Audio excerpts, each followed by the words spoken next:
Hello students, मैं पीयूष राजपूत और आपका अपना चैनल पीयूष कोचिंग क्लासेस। तो प्यारे बच्चों, थंबनेल देखकर तो आप समझ गए होंगे कि आज का हमारा टॉपिक क्या है। Inductive fact. तो प्यारे बच्चों, ऑर्गेनिक केमिस्ट्री का क्या होता है कि अगर आपकी बेसिक चीज़ें कमज़ोर हैं तो आपको ऑर्गेनिक केमिस्ट्री से बहुत डर लगेगा, आप उससे भागेंगे। और 11th के बच्चों को मैंने अक्सर देखा है कि ऐसा करते हुए अब वो 11th में ऑर्गेनिक से भागते हैं, फिर उन्हें 12th में बहुत दिक्कतें आती हैं कि भाई पढ़ना तो है ऑर्गेनिक, क्योंकि आपको लगभग 50% ऑर्गेनिक ही नज़र आती है, चाहे कंपटीशन हो या बोर्ड हो। तो अपनी बेसिक चीज़ों को अगर आप स्ट्रॉन्ग करोगे तो आपकी ऑर्गेनिक बहुत बढ़िया होगी, ये बहुत आसान होती है। ठीक है ना। तो अब आज हम बिल्कुल अपनी जनरल ऑर्गेनिक केमिस्ट्री का सबसे बेसिक टॉपिक पढ़ रहे हैं, इंडक्टिव फैक्ट। तो प्यारे बच्चों, आपने रिएक्शंस में देखा होगा कि सबसे पहले कि आपके रिएक्शंस क्या हैं। तो जो भी आप केमिकल इक्वेशन को सिंबॉलिकली रिप्रेजेंट करते हो, केमिकल चेंजेस को, ठीक है ना। तो देखो, रिएक्शन में रिएक्टेंट से प्रोडक्ट बन रहा है। ये जरूरी नहीं है कि क्या बना, सबसे मेन जरूरी है कि भाई कैसे बना है। ठीक है ना। अब रिएक्टेंट से प्रोडक्ट में, समझ रहे हो ना मेरी बात, रिएक्टेंट से प्रोडक्ट के बीच में आपको इंटरमीडिएट्स दिखते हैं जो कि बहुत ही ज्यादा एक्टिव होते हैं। ठीक है ना। तो मेन आपको उन चीजों को समझना है कि क्या क्या हो रहा है रिएक्टेंट से प्रोडक्ट बनने के बीच में। ठीक है, इतनी बात। अब मैं आपको बिल्कुल बेसिक से ही बता के चलूंगा। ठीक है ना। आप ऐसा देखें कि आपके पास कोई भी रिएक्टेंट है, एक्स वाई जेड, जो भी आप मानना चाह रहे हैं। मान लो कि सबसे पहली चीज तो केमिकल इक्वेशन क्या है वो मैं आपको बताता हूं, बिल्कुल बेसिक से बता के चलूंगा। अ केमिकल इक्वेशन, आप ये कह सकते हो अ केमिकल इक्वेशन। ठीक है ना। देखो, हर चीज की बिल्कुल आप ऐसे मान के चलें कि कोई भी छोटी से छोटी चीज हो उसको रटने की कोशिश ना करें, समझने की कोशिश करें। A chemical equation is a symbolic, chemical equation is a symbolic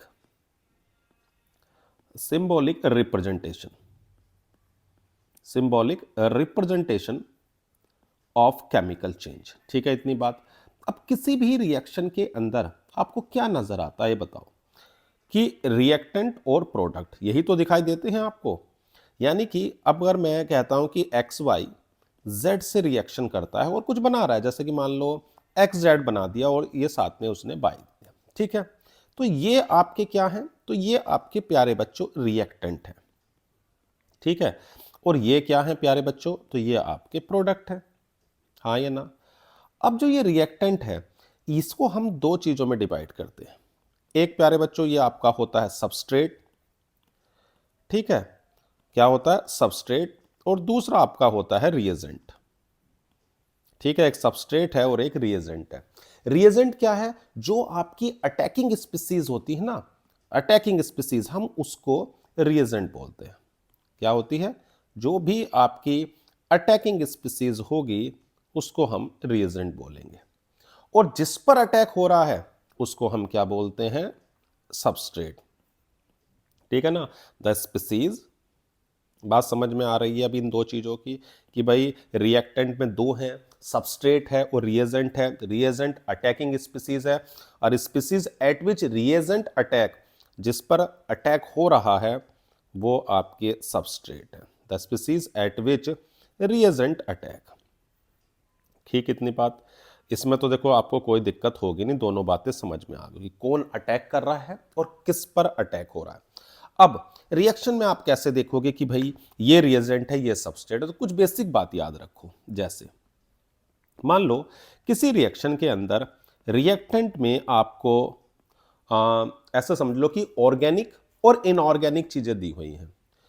यानी क्या दी है, एक तो ऑर्गेनिक सब्सटेंस हो सकते हैं, हाँ या ना, और दूसरे में प्यारे बच्चों हो सकता है आपका इनऑर्गेनिक। अभी मैं सिर्फ ये बता रहा हूं एग्जांपल लेके। ठीक है ना, एक ऑर्गेनिक है और दूसरा इनऑर्गेनिक है, और इधर आपका प्यारे बच्चों प्रोडक्ट है। तो जो ऑर्गेनिक सब्सटेंस होगा, जो ऑर्गेनिक सब्सटेंस होगा वो आपका सबस्ट्रेट होगा। क्या होगा, सबस्ट्रेट। और जो इनऑर्गेनिक होगा वो प्यारे बच्चों आपका रिएजेंट होगा। ठीक है, जैसे एग्जांपल अगर मैं लूं, जहां C2H5Cl प्लस KCN। ठीक, तो आपको क्या मिलेगा, C2H5Cn। अभी रिएक्शन से मतलब नहीं रखना है, सिर्फ आपको इस चीज से मतलब रखना है कि कौन सबस्ट्रेट है और कौन रिएजेंट है। तो C2H5Cl आपका क्या हो गया, सबस्ट्रेट हो गया, और KCN आपका रिएजेंट हो गया। यानी कि एक ऑर्गेनिक है और एक इनऑर्गेनिक है। वो आप में जो भी ऑर्गेनिक होगा वो सबस्ट्रेट होगा, और जो इनऑर्गेनिक होगा वो प्यारे बच्चों आपका रिएजेंट होगा। अब ऐसा भी हो सकता है कि भाई एक आपका आयंस हो, यानी कोई पॉजिटिव या निगेटिव चार्ज हो, और दूसरा आपके पास एक न्यूट्रल हो। जैसे ये मैं एग्जांपल से समझा दूं कि मान लो ऐसे है C2H5Br और दूसरा C2H5O-, ये रिएक्ट कर रहे हैं। तो प्यारे बच्चों ये आपका सबस्ट्रेट है, ठीक, और ये आपका क्या है, रिएजेंट है। तो अभी दो बात समझ में आ गई होंगी आपको कि क्या, कि केमिकल इक्वेशन क्या है, एक सिंबॉलिक रिप्रेजेंटेशन होता है केमिकल चेंजेस का। उसमें आपको एक रिएक्टेंट और आपको जो बन रहा है वो आपका प्रोडक्ट है। रिएक्टेंट में प्यारे बच्चों दो चीजें, सबस्ट्रेट और रिएजेंट। सबस्ट्रेट जिस पर अटैक हो रहा है, और रिएजेंट जो अटैक कर रहा है। क्लियर है इतनी बात। और जो इनके बीच में है वो आपके इंटरमीडिएट है। क्या है, यानी कि सबस्ट्रेट है, सबस्ट्रेट आप ऐसे समझ लो कि सबस्ट्रेट जो भी होगा और उससे आपके बन रहे हैं इंटरमीडिएट, ठीक है ना, क्या हो रहे हैं, इंटरमीडिएट है, और फिर प्यारे बच्चों आपका प्रोडक्ट है। हाँ या ना। अब जो इंटरमीडिएट है ना प्यारे बच्चों, वो क्या है, वो बहुत ही एक्टिव, समझ लो कि आपके पास इंटरमीडिएट आपके एक्टिव है, बहुत ज्यादा रिएक्टिव होते हैं, ठीक है ना, और वो स्टेबल तो होंगे नहीं, तभी तो आपको प्रोडक्ट दे रहे हैं। तो intermediate are generally very reactive, और वो जो भी स्पीसीज प्रेजेंट होती हैं इन्वायरमेंट से, उनसे रिएक्ट करते हैं और आपको फाइनल प्रोडक्ट देते हैं। हाँ या ना। अब ये जो इंटरमीडिएट है, इनकी पूरी मतलब जो स्टेप बाय स्टेप डिस्क्रिप्शन होगा केमिकल रिएक्शन का, उसे हम मैकेनिज्म बोलते हैं। उसी को समझने के लिए प्यारे बच्चों हम अपना पहला स्टेप पढ़ रहे हैं आज, कि electronic displacement in covalent bonds. बात समझ में आ रही है। एक वर्ड मैंने बोला मैकेनिज्म, क्या था, detailed step by step description of the chemical reaction is called mechanism. बात समझ में आई। तो उसी को मतलब देखो, ठीक है, आपको रिएक्टेंट पता, आपका प्रोडक्ट भी पता चल गया, लेकिन जो चीजें मतलब हो रही हैं, और ऐसा मत समझना जो ये आपको मैकेनिज्म या दिखाई देती है ये एक सिंपल हाइपोथेसिस है और कुछ नहीं। Mechanism only hypothesis. हो सकता है कि कुछ गलत हो, अगली बार को वो मैकेनिज्म आपकी चेंज हो जाए, तो ये बदलती रहती है, हाइपोथेसिस है कि ऐसे ऐसे बॉन्ड टूटे होंगे, जुड़े होंगे, रीअरेंज हुए होंगे, तब आपको प्यारे बच्चों प्रोडक्ट मिला होगा, ठीक है ना। ये कोई ऐसा नहीं है कि ये फिक्स है, हाइपोथेसिस है।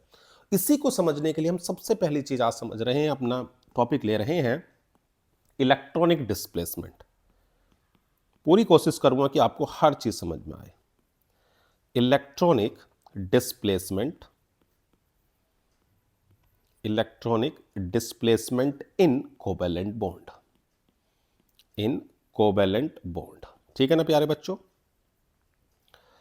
देखो होता क्या है, अब आपके पास कोई एटम या ग्रुप या मॉलिक्यूल होता है, उसके इन्फ्लुएंस में होता क्या है कि इलेक्ट्रॉन जो होते हैं वो डिस्प्लेस हो जाते हैं, ठीक है ना।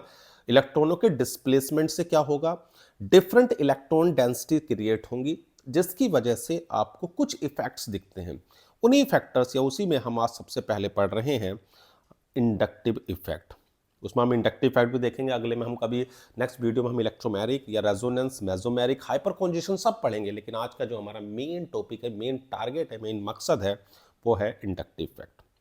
तो मैंने क्या बताया कि electronic displacement in covalent bond में occur either due to the presence of same atoms या ग्रुप या in a molecule under the influence of attacking reagent. Clear है इतनी बात कि क्या हो रहा है, इलेक्ट्रॉनिक डिस्प्लेसमेंट किसकी वजह से हो रहा है, किसी भी अटैकिंग रिएजेंट की वजह से किसी एटम या मॉलिक्यूल पर ये इफेक्ट होते हैं। ऐसा होता है तो उससे क्या हुआ, उससे जो आपकी इलेक्ट्रॉन डेंसिटीज हैं वो डिफर हो जाती है, उनके सेंटर क्रिएट्स हो जाते हैं। अब उसी में सबसे पहले प्यारे बच्चों आज हम देख रहे हैं इंडक्टिव इफेक्ट, ठीक है ना। इंडक्टिव इफेक्ट देखो, इंडक्टिव इफेक्ट जैसे ही आपके दिमाग में आए, सबसे पहली चीज ये आए कि ये effect due to the difference of electronegativity, electronegativity के डिफरेंस की वजह से क्रिएट होता है। सबसे पहले दिमाग में आए ड्यू टू, किसकी वजह से आ रहा है, due to the difference, due to the difference, difference in electronegativity. दो एटम मॉलिक्यूल या जो भी आपको दिखाई दे रहे हैं उनकी इलेक्ट्रोनेगेटिविटी के डिफरेंस की वजह से आता है, ठीक है ना, due to the difference in electronegativity. कैसे, देखो छोटा सा एग्जांपल मैं लेके आपको बताता हूं। जैसे आप समझो कि आपके पास CH3, CS2 और CS3 है, तो यहां पर जो आपको दिख रहा है सब कार्बन ही तो है, ये भी कार्बन है, ये भी कार्बन है, ये भी कार्बन है, तो इन सबकी इलेक्ट्रोनेगेटिविटी भी सेम ही है, तो ये नॉन पोलर होगा। कैसा होगा? Non polar. लेकिन अगर मैं क्या करूं, इसको ऐसा लिख दूं CH3 CS2 और CS2Cl, ये लिख दिया। तो ये जो Cl प्यारे बच्चों आपको नजर आ रहा है ना, ये Cl, ये क्या है? इलेक्ट्रोनेगेटिव है। तो ये क्या करेगा? ये यहां से इलेक्ट्रॉनों को खींचना शुरू करेगा, तो इसके भी इलेक्ट्रॉन और इसके भी इलेक्ट्रॉन खींच रहे होंगे पूरे, तो ये इलेक्ट्रॉन इधर, तो इस क्लोरीन पर प्यारे बच्चों आपको पार्शियली निगेटिव चार्ज नजर आएगा, नहीं आएगा? यानी कि ये क्या कर रहा है? इलेक्ट्रॉनों को अपनी ओर खींच रहा है, जिससे इस पर माइनस और इन सब पर प्लस चार्ज आता है। बात समझ में आई? क्या बताया? इंडक्टिव इफेक्ट पोलराइजेशन होता है। पहली बात तो समझ में आ गई कि इंडक्टिव सुनते ही दिमाग में ही आता सबसे पहले कि ये इफेक्ट दो एटम की इलेक्ट्रोनेगेटिविटी के डिफरेंस की वजह से आ रहा है। क्लियर है इतनी बात? इसमें तो कोई दिक्कत नहीं। और क्या पता चला आपको? कि पोलराइजेशन हो रहा है, ठीक है ना, कि polarisation of one bond, polarization of one bond by the influence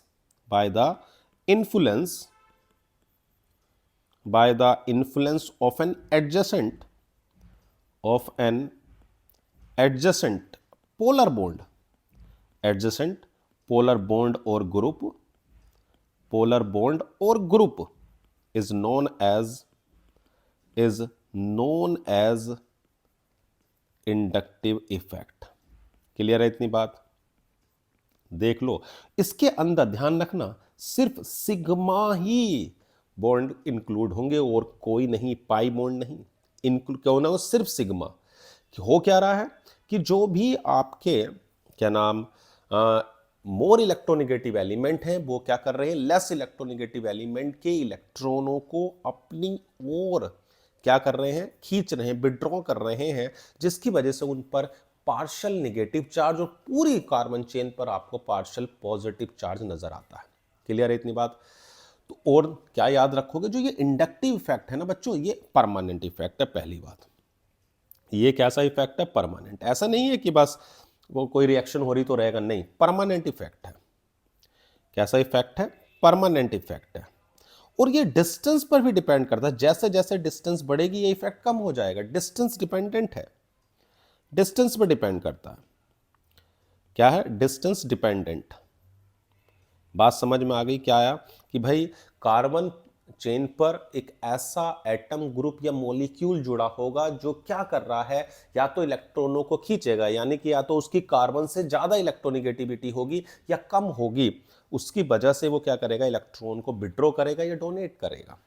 उसकी वजह से एक पोलैरिटी इंड्यूस्ड हो रही है, इसी को आप नाम दे रहे हैं इंडक्टिव इफेक्ट। तो डिस्टेंस डिपेंडेंट है और ये ऑपरेट होता है थ्रू सिग्मा बॉन्ड। ये भी लिख सकते हैं कि this effect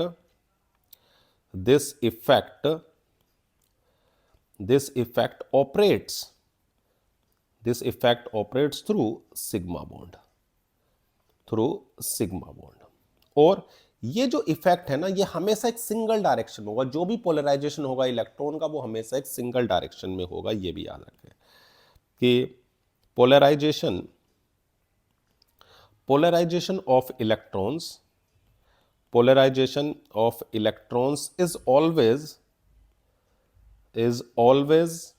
in single direction, single direction में polarization।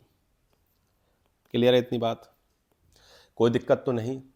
अब इतनी बात आपको समझ में होगी। और डिस्टेंस डिपेंडेंट है, ये अप टू 4 कार्बन तक आपको नजर आएगा, अप टू 4। आप ये माने कि 4 कार्बन से ज्यादा ये इफेक्ट आपको नजर नहीं आएगा। तो मैंने क्या बताया, देखो पूरी लाइन आपको बता देता हूं इंडक्टिव इफेक्ट में कि भाई इंडक्टिव इफेक्ट किसकी वजह से आ रहा है? कि कार्बन चेन पर एक ऐसे एटम या ग्रुप जुड़े हुए हैं जो या तो इलेक्ट्रॉन को अपनी ओर खींच रहे हैं या उनसे इलेक्ट्रॉन खींच रहे हैं। जिसकी वजह से एक पोलैरिटी इंड्यूस्ड हो रही है, एक परमानेंट इफेक्ट है, डिस्टेंस डिपेंडेंट है, और एक ही डायरेक्शंस में इलेक्ट्रॉन जो होंगे, मतलब पोलराइजेशन ऑफ इलेक्ट्रॉन जो होगा वो एक सिंगल डायरेक्शन में होगा, सिर्फ ऑपरेट होता है सिग्मा बॉन्ड्स। क्लियर है? ये दो तरह के हैं। इनकी अगर मैं टाइप्स की बात करूं तो हम इनको दो कैटेगरी में ब्रेक करते हैं। एक होता है माइनस आई इफेक्ट, ठीक है ना, माइनस आई इफेक्ट। ठीक है, तो माइनस आई इफेक्ट मतलब इलेक्ट्रॉन विड्रॉइंग ग्रुप्स होंगे, ठीक है ना, इलेक्ट्रॉन को खींचेंगे, electron withdrawing group, electron withdrawing groups. ठीक, इतनी बात। अब देखो, एक बात याद रखना कि जितने भी हेट्रो एटम्स हैं ऑर्गेनिक कंपाउंड्स में, उनकी इलेक्ट्रॉन, हेट्रो एटम्स, फिर से बता रहा हूं, हेट्रो एटम्स जितने भी होंगे उनकी इलेक्ट्रोनेगेटिविटी कार्बन से ज्यादा होती है। ठीक है, वो इलेक्ट्रॉन को विड्रॉ करते हैं सिर्फ और सिर्फ ऑर्गेनिक मेटेलिक कंपाउंड को छोड़ के। फिर से बता रहा हूं, जितने भी हेट्रो एटम्स हैं ऑर्गेनिक कंपाउंड के अंदर, उनकी इलेक्ट्रोनेगेटिविटी कार्बन से ज्यादा है, वो ज्यादा इलेक्ट्रोनेगेटिव है। मोर इलेक्ट्रोनेगेटिव होते हैं हेट्रोएटम सिर्फ ऑर्गेनोमेटेलिक कंपाउंड्स को छोड़ के। ऑर्गेनोमेटेलिक कंपाउंड्स एक्सेप्शन केस आप मान लेते हो, बाकी सब में जितने भी हेट्रोएटम, फिर से बता रहा हूं, हेट्रोएटम मोर इलेक्ट्रोनेगेटिव होंगे। ठीक है, अब देखो कैसे।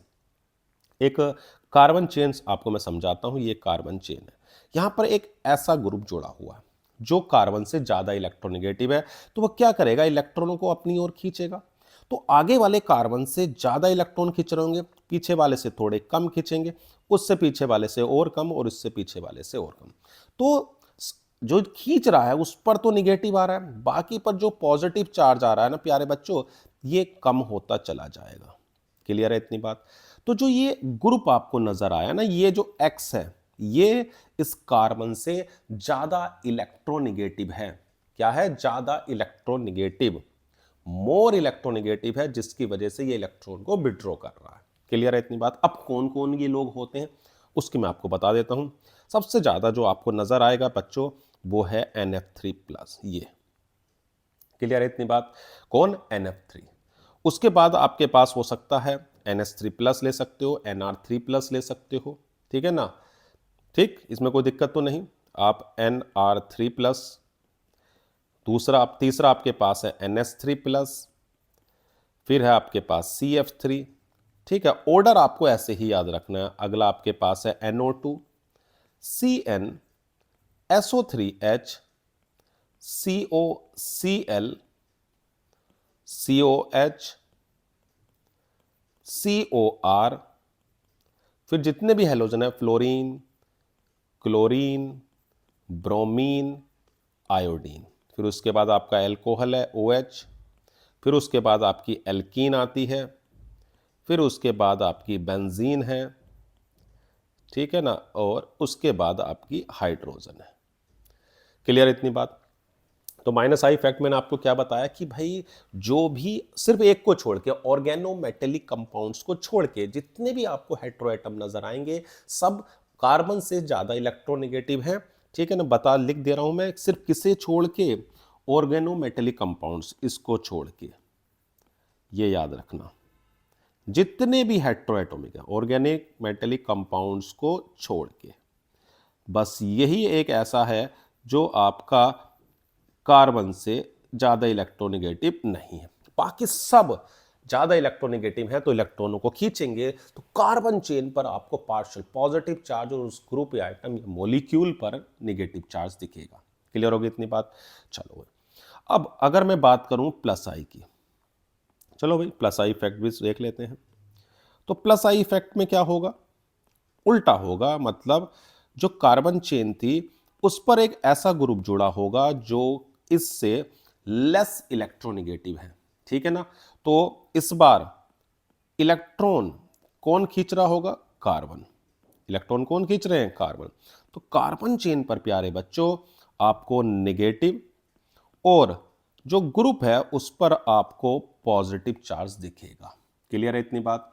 इलेक्ट्रॉन अब इस बार ग्रुप से, इलेक्ट्रॉन किधर डिस्प्लेस हो रहे हैं? इलेक्ट्रॉन जा रहे हैं ग्रुप टू कार्बन चेन। याद रखना, इलेक्ट्रॉन डिस्प्लेस किधर हो रहे हैं? Electron displace electron displace from group और एटम टू कार्बन चेन। ठीक है भाई, कहां से? ग्रुप से कार्बन चेन की ओर जा रहे हैं, जबकि उससे पहले वाले में क्या था? कार्बन चेन से ग्रुप की ओर जा रहे थे। ठीक है, इतनी बात, इसको भी आप याद रखोगे। ठीक है ना, कि आप सबसे पहले क्या है आपके पास, तो इलेक्ट्रॉन डोनेटिंग ग्रुप में O माइनस आपका सबसे अच्छा ग्रुप है, O माइनस। उसके बाद आपका है COO माइनस। फिर जितने भी एल्काइल, और एल्काइल में 3 डिग्री वाला सबसे ऊपर है, 3 डिग्री वाला सबसे ज्यादा। फिर उसके बाद प्यारे बच्चों 2 डिग्री है, और फिर उसके बाद आपका 1 डिग्री है। ठीक है, फिर उसके बाद आपका CH3 है, और फिर आपके आइसोटॉप्स हैं हाइड्रोजन के, प्रोटोनियम, ड्यूटेरियम और टाइटेनियम, और ये आपका हाइड्रोजन। बात समझ में आ गई? दोनों इफेक्ट, इंडक्टिव इफेक्ट भी समझ में आ गया कि भाई क्या हो रहा है, पोलराइजेशन होता है किसी भी एडजेसेंट बॉन्ड या ग्रुप पर, किसी एटम या ग्रुप के इन्फ्लुएंस में। जो भी मोर इलेक्ट्रोनेगेटिव होता है वो इलेक्ट्रॉनों को अपनी ओर खींचता है, इलेक्ट्रॉन डिस्प्लेस हो जाते हैं उसकी ओर, उस पर पार्शियल नेगेटिव चार्ज और दूसरी पर आपका पार्शियल पॉजिटिव चार्ज आ जाता है। 2 टाइप्स के हो गए, प्लस और माइनस। अब आती है बात ये कि भाई हमने ये इतनी देर से पढ़ा, तो कुछ तो मतलब इसका ऐसा एप्लीकेशन होगा, यूजेस होंगे, जो पढ़ रहे हैं इसका कुछ तो काम होगा ना, कि भाई हम इंडक्टिव फैक्ट या एम ही पढ़ रहे हैं। नहीं, उसके बहुत सारे यूजेस हैं। वो कुछ यूजेस देखो मैं आपको बताता हूं कि एप्लीकेशन ऑफ इंडक्टिव फैक्ट के। चलो भाई, तो देखो एप्लीकेशन है, इसीलिए ही हम इसको पढ़ रहे हैं, ताकि, और क्वेश्चन आपको नजर आएगा, चाहे आपको मेंस में नजर आए, बोर्ड में नजर आए, या फिर आपको नीट में नजर आए, दिखाई जरूर देगा इससे रिलेटेड क्वेश्चंस। किससे? Application of inductive fact. तो सबसे पहला जो एप्लीकेशन है प्यारे बच्चों, वो आती है आपकी स्टेबिलिटी ऑफ कार्बोकैटायन। आपको बहुत नजर आएगा। देखो अब ये है कि अभी फिलहाल मैं आपको सिर्फ इतना बता रहा हूं कि कार्बोकैटायन है क्या। देखो अब ऐसा समझो कि कार्बन है और इसके साथ एक एटम जोड़ा हुआ है। अब वो क्या कर रहा है, इसके इलेक्ट्रॉनों को, इसके जो शेयरिंग इलेक्ट्रॉन थे उसको लेके चला गया। ठीक है ना। अब हेट्रोलिटिक फ्यूजन हो रहा है, ध्यान रखना, हेट्रोलिटिक फ्यूजन है ये। हेट्रोलिटिक फ्यूजन्स में क्या कर रहा है, जो शेयरिंग इलेक्ट्रॉन थे उनको ये एटम लेके चला गया। तो कार्बन पर कैसा चार्ज आएगा प्यारे बच्चों? पॉजिटिव। इसी को हम कार्बोकैटायन बोलते हैं। ठीक है ना। तो ये आपका किससे बन रहा है? तो ये हेट्रोलिटिक फ्यूजन से बनने वाला है। ठीक है ना, इसे याद रखोगे। लिख देता हूं मैं आपका यहां पर, किससे? Heterolytic fusion. ठीक है ना, हेट्रोलिटिक फ्यूजन। बात समझ में आ गई छोटी सी कि कार्बोकैटायन क्या है। कि हेट्रोलिटिक फ्यूजन से अगर आपका कोई भी एटम या ग्रुप कार्बन के इलेक्ट्रॉनों को, शेयरिंग इलेक्ट्रॉनों को लेके चला गया है, तो कार्बन जो होता है वो पॉजिटिवली चार्ज्ड हो गया है। इसके पास आपको 6 इलेक्ट्रॉन नजर आएंगे और हम इसको बोलते हैं कार्बोकैटायन। क्लियर इतनी बात? Positively charged carbon surrounded by only 6 electron. एक छोटी सी लाइन लिख देता हूं ताकि आपको याद रहे कि ये है क्या। तो positively charged carbon, positively charge carbon surrounded by only 6 electron, only 6 electron. ठीक है भाई, पॉजिटिव चार्ज है और इसके पास 3 बॉन्ड पेयर है। अब देखो कार्बन पर कैसा चार्ज है? पॉजिटिव। अब ऐसा समझो कि आपके सामने एक भिखारी आता है। भिखारी मतलब जिसके पास पैसों की कमी है। अब आप उसको अगर कुछ देते हो तो उसकी स्टेबिलिटी बढ़ेगी या उससे छीन लेते हो? तो सीधी सी बात है, जिसके पास जिस चीज की कमी है, अगर आप उसे वो चीज प्रोवाइड कर रहे हो तो उसकी स्टेबिलिटी बढ़ती है, ध्यान रखना। अब ये देखो कार्बोकैटायन है तो इसके पास इलेक्ट्रॉनों की कमी है, हाँ या ना। तो ये चाहेगा कि कोई सा इलेक्ट्रॉन दे, तभी तो इसकी स्टेबिलिटी बढ़ेगी। तो यानी कि जितने भी एल्काइल ग्रुप हैं जो इलेक्ट्रॉन डोनर हैं, वो इसकी स्टेबिलिटी को बढ़ाने की कोशिश करेंगे। क्लियर है? अब देखो समझाता हूं मैं एग्जांपल से आपको। अब ऐसे समझो कि एक भाई CH3+ है। ठीक, अब मैं इस पर एक ग्रुप जोड़ देता हूं, तो ये हो गया आपका CH2+। अब अगर मैं इस पर 2 ग्रुप जोड़ दूं, 2 एल्काइल ग्रुप जोड़ दिए मैंने, ये फिर मान लो मैंने 3 एल्काइल ग्रुप जोड़ दिए, ठीक है भाई साहब, कितने ग्रुप? 3। अब देखो सबसे ज्यादा स्टेबल आपका कौन है? ये वाला। क्यों है? क्योंकि देखो यहां पर 3, 1 2 3, 3 डोनर हैं, ये तीनों इसको इलेक्ट्रॉन डोनेट करेंगे, जबकि यहां पर सिर्फ एक कर रहा है, यहां पर सिर्फ 2 कर रहे हैं। तो बात समझ में आ गई कि भैया जितने ज़्यादा प्लस आई फैक्ट वाले ग्रुप जुड़े होंगे वो उतनी ज़्यादा उसकी स्टेबिलिटी को बढ़ाएंगे। तो कार्बोकैटायन की स्टेबिलिटी डायरेक्टली प्रोपोर्शनल है प्लस आई के। बात समझ में आई? देखो एक आगे ना आगे कि कार्बोकैटायन जब भी आपको नजर आएंगे आप उनकी स्टेबिलिटी चेक करोगे, तुरंत देखोगे कितने ज़्यादा प्लस आई जुड़ रहे हैं, वो उसकी स्टेबिलिटी को बढ़ा रहे हैं। बात समझ में आई? तो आप लिख सकते हो कि प्लस आई ग्रुप जो है वो डायरेक्टली किस चीज को बढ़ा रहे हैं? Stability of carbocation, stability of carbocation. ठीक, इतनी बात, इसमें कोई दिक्कत तो नहीं? चलो भाई अब थोड़ा और एग्जांपल लेके समझते हैं भाई, डिटेल में समझेंगे पूरा, ठीक है ना। जैसे चलो ये मैंने लिया और ये CH3 है, यहां पर मान लो आपका पॉजिटिव है, हो सकता है कुछ ऐसे हो कि CH3 है, यहां पर हो सकता है कि प्लस हो, और हो सकता है आपका ये हो। अब देखो अगर मैं इसकी बात करता हूं तो ये क्या है? 3 डिग्री है, ये क्या है? 2 डिग्री है, तो ये क्या है? 1 डिग्री है। अब बताओ सबसे ज्यादा कार्बोकैटायन की स्टेबिलिटी किसकी होगी? तो 3 डिग्री की, हाँ या ना? फिर 2 की, फिर 1 डिग्री। क्लियर है इतनी बात? पक्का। चलो और देखते हैं अपने एग्जाम्पल कि मान लो आपके पास ऐसे, इस बार हम हाइड्रोजन के भाई को ले लेते हैं, ठीक है, या फिर इसको एक बार ड्यूटेरियम से लगा देते हैं और एक बार हाइड्रोजन से। अब बताओ कौन ज़्यादा स्टेबल है? तो सीधी सी बात है, मैंने भी आपको बताया कि किसका प्लस ज़्यादा आई है। देखो प्लस आई आपका किसका है? टी का ज़्यादा है, टाइटेनियम का ज़्यादा है ड्यूटेरियम से, और ड्यूटेरियम का ज़्यादा है किससे? हाइड्रोजन से। तो भैया ये ज़्यादा स्टेबल होगा और इससे ये ज़्यादा स्टेबल होगा। तो बात समझ में आ रही है या नहीं? तो हम ये कह सकते हैं कि प्लस आई उसकी स्टेबिलिटी को बढ़ाएगा। अब और एग्जांपल से समझते हैं। मान लो कि मैंने यहां पर CH3 CH2 प्लस ये लिया और मैं मान लो इस बार क्लोरीन जोड़ देता हूं, ठीक है, मान लो 2 क्लोरीन जोड़ देता हूं, ठीक है ना, यहां पर 2 क्लोरीन जोड़ दिए, ठीक, मान लो 3 क्लोरीन जोड़ देता हूं, ठीक है ना, इतनी बात। अब आप ये बताओ कौन ज्यादा स्टेबल होगा? तो मैंने आपको बताया कि कार्बोकैटायन एक लेस इलेक्ट्रॉन, जिसके पास इलेक्ट्रॉनों की कमी है वही तो है। अब वो चाह रहा है कि उसे कोई इलेक्ट्रॉन दे, लेकिन अगर आप उससे और इलेक्ट्रॉन खींचने वाले ग्रुप जोड़ दोगे तो बेचारे की तो स्टेबिलिटी कम होगी ना। जैसे एक भिखारी है, उसके पास पैसों की कमी है, आप उससे ही पैसे ले लो तो वो क्या करेगा? भैया वो तो बहुत ज्यादा अनस्टेबल हो जाएगा, जमीन पर लौट जाएगा, हाँ या ना? तो क्लियर होगी बात कि जितने ज्यादा प्लस आई हैं उतनी अच्छी स्टेबिलिटी। एक क्लोरीन है तो भैया ये खींचेगा, यहां पर 2 लोग खींचने वाले हो गए और यहां पर तो भैया 3-3 खींच रहे हैं, स्टेबिलिटी सबसे ज्यादा तो इसकी हुई ना। तो एक बात ये समझ में आ गई कि माइनस आई वाले स्टेबिलिटी घटाएंगे, हाँ या ना?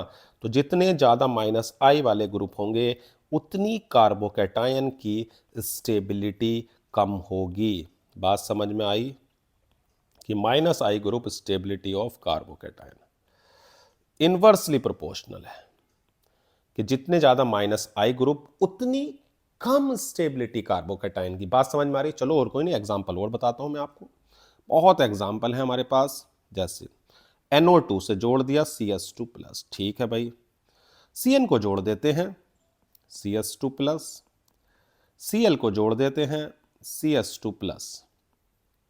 अब देखो सबसे ज्यादा, और एक में सबसे ज्यादा देखो कौन है इलेक्ट्रॉन खींचने वाला?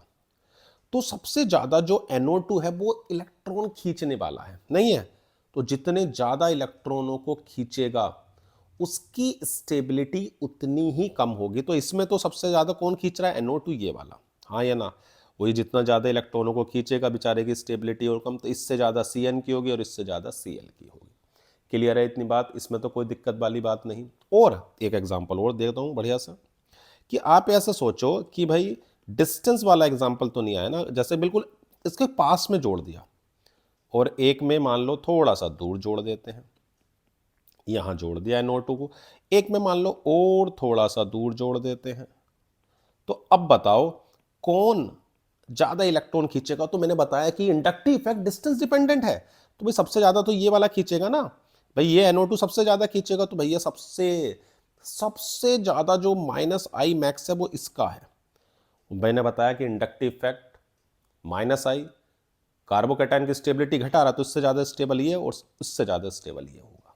तो एक बात समझ में आ गई कि कार्बोकैटायन की स्टेबिलिटी इंडक्टिव इफेक्ट पर कैसे डिपेंड कर रही है। चलो भाई, अब दूसरा एप्लीकेशन समझते हैं। अगला आता है stability of carbon ion. Stability of carbon ion, ठीक है भाई।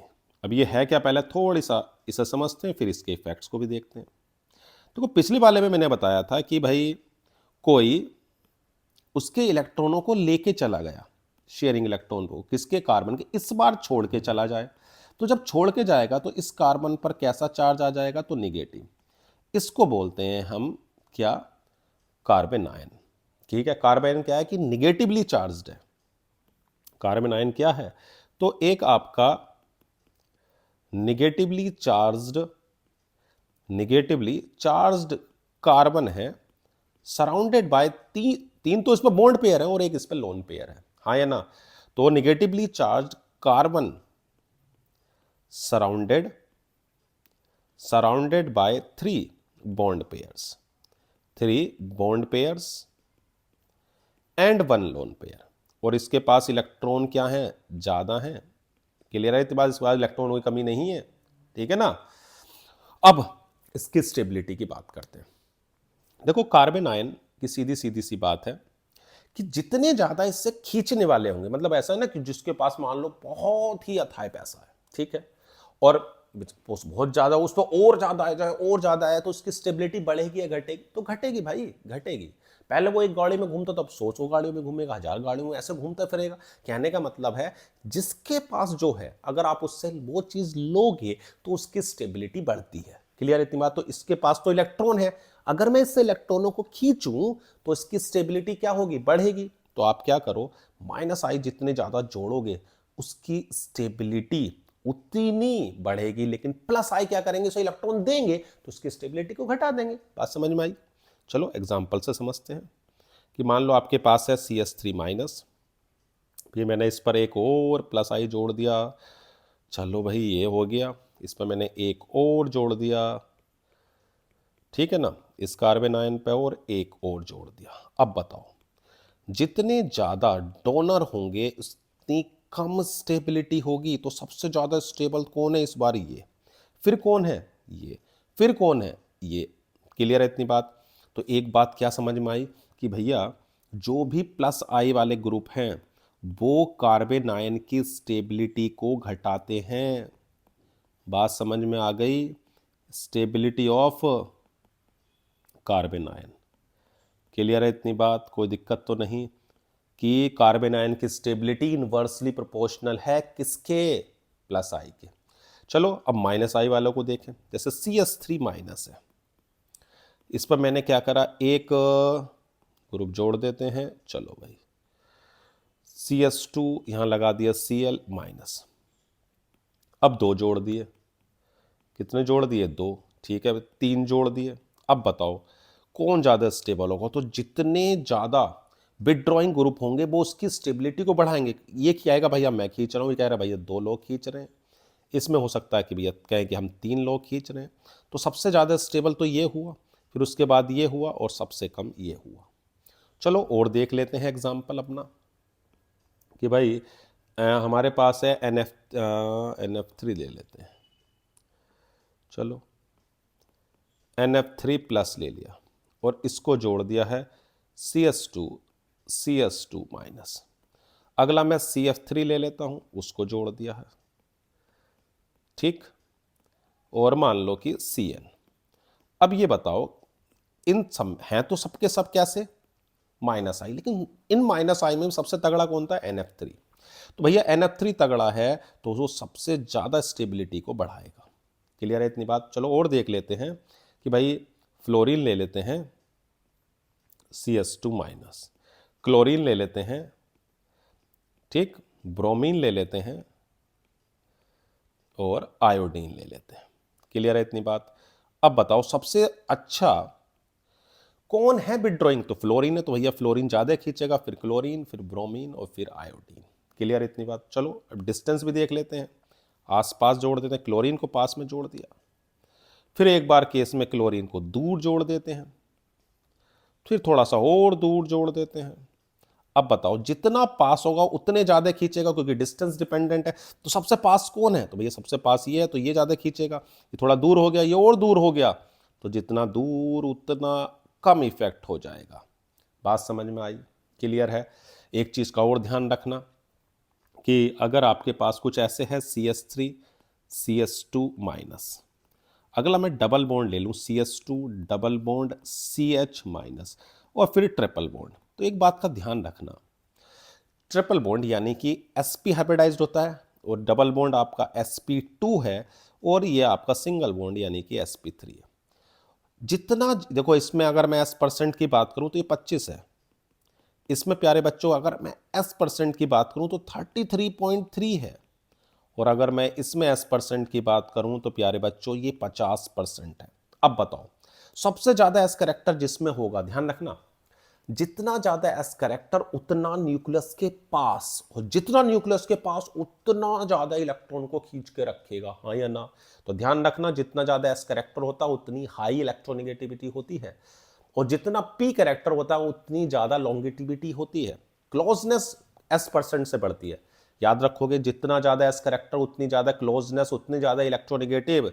तो भैया बताओ सबसे ज्यादा कौन खींचेगा? तो भैया ये खींचेगा और फिर ये। याद रहेगी बात, जितना ज्यादा परसेंटेज s करेक्टर मैं फिर बता रहा हूं उतनी ज्यादा इलेक्ट्रोनिगेटिविटी, उतनी ज्यादा क्लोजनेस। याद रहेगी बात, छोटी सी है लेकिन मोटी है, याद रखना। क्लियर इतनी बात? चलो दो एप्लीकेशन आपको बहुत बढ़िया समझ में आ गए होंगे, तीसरे एप्लीकेशन की ओर बढ़ते हैं। तो प्यारे बच्चों तीसरा एप्लीकेशन हमारे पास है strength of aliphatic carboxylic acid. ठीक है भाई, हम क्या कर सकते हैं, कार्बोक्सिलिक एसिड की एसिडिक नेचर बता सकते हैं। किसकी मदद से? तो भैया आई इफेक्ट की मदद से। ठीक है इतनी बात? अब देखो मतलब एसिडिक कौन होगा? जो जितनी जल्दी H+ दे, हाँ या ना? तो हम एसिडिक स्ट्रेंथ को कैसे मेजर करते हैं? या तो भैया वो जितनी जल्दी आपको H+ आयन देगा उतना ज्यादा वो कैसा होगा, एसिडिक होगा। या दूसरी बात आप कैसे बता सकते हो कि देखो आपके पास A-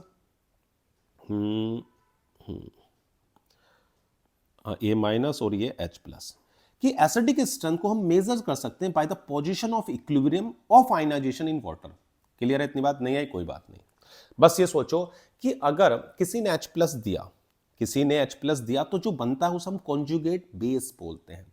तो जितना ज्यादा कॉन्जुगेट बेस, जितना ज्यादा कॉन्जुगेट बेस स्टेबल होगा, ये याद रखो, कॉन्जुगेट बेस जितना ज्यादा स्टेबल होगा वो उतना ज्यादा एसिडिक होगा। तो यानी कि एसिडिटी की अगर मैं बात कर रहा हूं तो भैया एसिडिटी इज डायरेक्टली प्रोपोर्शनल, समझो, स्टेबिलिटी ऑफ क्या, क्या आप ये समझ सकते हो ना कि सिंपल सा कि भाई स्टेबिलिटी ऑफ क्या, कॉन्जुगेट बेस, हाँ या ना?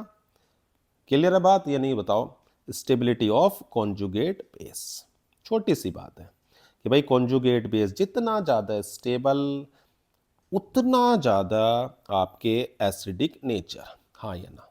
पक्का समझ में आ गई ना बात? चलो भाई देखते हैं फिर इसके एग्जांपल समझाता हूं मैं आपको। जैसे आपके पास HCOH, ठीक, एक दूसरा एग्जांपल मैंने लिया CH3COOH, ठीक है, एक एग्जांपल और ले लिया CH3CH2COOH। अब देखो क्या होगा, सबसे पहले आप क्या करोगे, इस एसिड से कहोगे भैया एक H दे दे, तो इसने मान लो एक H+ दिया, तो ये बन गया HCOO-। अब देखो निगेटिव बना, यानी कि अब इस निगेटिव से जितने ज्यादा इलेक्ट्रॉन खींचने वाले ग्रुप जुड़े होंगे, जितने ज्यादा इलेक्ट्रॉन खींचने वाले ग्रुप होंगे वो उसकी क्या बढ़ाएंगे, स्टेबिलिटी को बढ़ाएंगे, यानी कि इसके स्टेबिलिटी इलेक्ट्रॉन विड्रॉइंग ग्रुप बढ़ाएंगे, हाँ या ना? इलेक्ट्रॉन विड्रॉइंग ग्रुप सुनते ही दिमाग में आएगा -I, और जितने ज्यादा इलेक्ट्रॉन डोनेटिंग हो वो घटाएंगे, हाँ या ना? तो एक बात समझ में आ गई भैया कि जो एसिडिक नेचर है ना वो डायरेक्टली डिपेंड कर रही है माइनस आई के, और इन्वर्सली हो गई भैया प्लस आई के। बात समझ में आ गई कि माइनस आई वाले इसकी एसिडिक नेचर को बढ़ाएंगे, क्योंकि भाई माइनस आया है, उस माइनस से जितने ज्यादा इलेक्ट्रॉन खींचोगे उतनी स्टेबिलिटी बढ़िया। तो भैया इसमें सबसे ज्यादा कौन होगा, तो ये होगा, फिर ये होगा। बात समझ में आ गई कि आप क्या करो, उस एसिड्स का एक H+ निकालो, कॉन्जुगेट बेस बनाओ और देखो भैया कि स्टेबल है या नहीं है, तो ज्यादा एसिडिक। चलो और एग्जांपल देखते हैं, बहुत एग्जांपल है। जैसे आपके पास मान लो है FCS2COOH, ठीक है। अगला ले लिया ClCS2COOH, अगला ले लिया भैया BrCS2COH, और अगला ले लिया मान लो I। अब बताओ इसमें इसमें आपको सबसे ज्यादा माइनस आई वाला कौन दिख रहा है, तो भैया सबसे ज्यादा माइनस आई जो है वो ये है ना, माइनस आई मैक्सिमम है, और इसमें ये वाला बेचारा माइनस आई मिनिमम है। तो जितना ज्यादा माइनस आई उतनी ज्यादा एसिडिक नेचर, तो सबसे ज्यादा, फिर कम, फिर कम। क्लियर है। चलो और ले लेते हैं, बहुत एग्जाम्पल हैं। NH3+ ले लिया, ठीक, और आपने मान लो अगले में प्यारे बच्चों NO2 ले लिया, ठीक, उससे अगले में प्यारे बच्चों आपने Cn ले लिया, ठीक, उससे अगले में मान लो आपने F ले लिया। अब बताओ सबसे ज्यादा माइनस आई इनमें कौन रख रहा है, तो ये भैया माइनस आई में मैक्सिमम है, और इनमें वालों में ये माइनस आई में मिनिमम है। टेबल देखो, ऑर्डर देखो, तो सबसे ज्यादा एसिडिक, फिर ये और फिर ये। बात समझ में आ रही है, देख लो कोई दिक्कत हो। चलो और देखते हैं। चलो भाई अब देख लेते हैं भाई, जैसे Cl है, CS2COOH, या फिर CS3 ले लेते हैं, COOH, या और CS3 ले लेते हैं भैया। जितने CS3 बढ़ाओगे, जितने CS3 बढ़ाओगे उतनी एसिडिक नेचर घटेगी। कोई दिक्कत तो नहीं। बात समझ में आ गई अब कि भैया प्लस आई घटा रहा है और माइनस आई बढ़ा रहा है। देखो ये माइनस आई है और ये भैया माइनस आई है, और ये आप देखोगे तो भैया ये बहुत तगड़ा क्या है, प्लस आई है। तो ये एसिडिक नेचर बढ़ाएंगे, फिर ये और फिर ये। बात समझ में आ गई पक्का, कोई दिक्कत तो नहीं है। चलो भाई आगे बढ़ते हैं, अगला एप्लीकेशन देखते हैं प्यारे बच्चों। Acidity of aliphatic alcohols. हम एल्कोहल की एसिडिटी को ही हम देख सकते हैं इस इफेक्ट की मदद से। देखो एप्लीकेशन पर ध्यान दो, यूज बहुत है, ठीक है ना। जैसे आपके पास एल्कोहल है, अब एसिडिक नेचर मतलब ये अपने से H+ देगा, RO-, जितना ज़्यादा है ये एल्कोक्साइड आयन जो बना है ये स्टेबल होगा। जितना ज़्यादा एल्कोक्साइड आयन क्या होगा, स्टेबल होगा ना प्यारे बच्चों, उतना ज़्यादा आपका एल्कोहल एसिडिक होगा। जितनी जल्दी, देखो सीधी सी बात है, जितनी जल्दी वो H+ देगा उतनी ज़्यादा। तो यानी कि मैं कह सकता हूं कि माइनस आई की स्टेबिलिटी को बढ़ा रहे हैं। नहीं कि भाई अभी बताया था ना कि एसिडिक नेचर आपको डायरेक्टली कौन बढ़ाने का काम कर रहा है, माइनस आई, और घटाने का प्लस आई, वही है जो कार्बोक्सिलिक में था। क्लियर इतनी बात। चलो एक दो एग्जांपल इसके भी समझते हैं। जैसे आपके पास है CS3OH, ठीक है। अगला मैं ले लेता हूं CS3CS2OH, ठीक है। उससे अगला ले लेता हूं CS3CHOH, ठीक इतनी बात। और फिर उससे अगला ले लेते हैं CS3CH3OH। अब बताओ इसमें देखो प्लस आई इफेक्ट इधर से इधर है ना, प्लस आई इफेक्ट बढ़ रहा है, और प्लस आई बढ़ेगा तो एसिडिक नेचर इधर से इधर जाने पर घटेगी। जितना ज्यादा प्लस आई होगा एसिडिक नेचर को घटाएगा। तो ये ज्यादा एसिडिक है, फिर ये है, और फिर ये सबसे कम ये है। बात समझ में आ गई। चलो भाई और एग्जाम्पल देख लेते हैं। मान लो मैं F ले लिया, फ्लोरीन लगाया, यहाँ क्लोरीन, बिल्कुल ठीक। अभी आपने एक ऐसा एग्जाम्पल करा था, यहां पर ये लगाया और इसमें आपका ये। अब बताओ सबसे ज्यादा फ्लोरीन जो है वो माइनस आई है, तो ये ज्यादा एसिडिक होगा, फिर ये फिर ये। बात समझ में आ रही है, हाँ या ना। तो इतनी बात आपको क्लियर हो गई कि अल्कोहल की एसिडिक नेचर प्लस आई तो घटा रहे हैं, लेकिन माइनस आई बढ़ा रहे हैं। क्यों? क्योंकि वो एल्कोक्साइड आयन को स्टेबलाइज कर रहे हैं। बात समझ में आ रही है? पक्का। चलो भाई एक और एप्लीकेशन देखते हैं, basicity of alkyl amine, alkyl amines. Clear है इतनी बात? चलो देखो बेसिक नेचर ठीक आप ये कह सकते हो कि उल्टा है एसिडिक की, कि हम ये कहते हैं कि कोई कितना अच्छा बेस होगा, यानी कि जितनी ज्यादा उस पर इलेक्ट्रॉन डेंसिटी होगी ना प्यारे बच्चों, वो उतना अच्छा बेस होगा। बात समझ में आई? कि हम इसको भी, आप एक छोटी सी बस ये बात याद रखें कि अमाइंस में कि ये जो आपके नाइट्रोजन के ऊपर आपको इलेक्ट्रॉन नजर आ रहे हैं, जितना ज़्यादा इस पर इलेक्ट्रॉन क्लाउड बढ़ेगा, जितनी ज़्यादा इस पर इलेक्ट्रॉन डेंसिटी बढ़ेगी, electron density of an atom increases, basicity of amines increases. सीधी सी बात है। और इलेक्ट्रॉन डेंसिटी बढ़ाने का काम कौन करते हैं? तो भैया इलेक्ट्रॉन डेंसिटी बढ़ाने का काम कौन करते हैं? तो भैया प्लस आई करते हैं। तो हम ये कह सकते हैं कि जो बेसिक नेचर है, देखो प्लस आई डोनर है ना, तो बेसिक नेचर डायरेक्टली इस बार प्लस आई होगी और इनवर्सली प्यारे बच्चों माइनस आई होगी। तो बात समझ में आ गई? प्लस आई बढ़ाएंगे, माइनस आई घटाएंगे। पक्का याद होगा ना कि इलेक्ट्रॉन डेंसिटी क्या, इलेक्ट्रॉन मतलब increasing the electron density on an atom increases it's basic nature. Clear है इतनी बात? कि बेसिक नेचर की रेस्पॉन्सिबिलिटी कौन रख रहा है? Electron cloud on nitrogen atom. चलो एग्जांपल से समझते हैं। मान लो ये सिंपल हमारे पास अमोनिया, एक ग्रुप लगा दिया CH3NH2, चलो भाई फिर एक और लगा दिया CH3CH2NH2, ठीक है इतनी बात। चलो एक और लगा देते हैं CH3CH2CH2NH2। अब देखो जितने ज़्यादा प्लस आई बढ़ेगा उतनी ज़्यादा बेसिक नेचर बढ़ेगी, क्योंकि प्लस आई इलेक्ट्रॉन डोनेटिंग है और माइनस आई इलेक्ट्रॉन विड्रॉइंग है। क्लियर है इतनी बात? चलो और एग्जांपल देख लेते हैं। देखो भाई अगर आपके पास CH3, चलो CH3NH2, ठीक है, फिर ले लिया CH2NH2, ठीक, एक और Cl ले लेते हैं भैया Cl, और यहां पर हो गया NH2, फिर एक और ले लेते हैं तो Cl Cl Cl। अब बताओ इस पर तो सबसे ज्यादा विड्रॉइंग ग्रुप आ गया ना। देखो भैया ये कह रहा मैं खींचूंगा, ये सब खींचने में लग रहे हैं, और जितने ज्यादा विड्रॉइंग ग्रुप उतनी बेसिक नेचर कम, तो सबसे ज्यादा तो ये, फिर ये और ये सबसे कम। क्लियर है इतनी बात?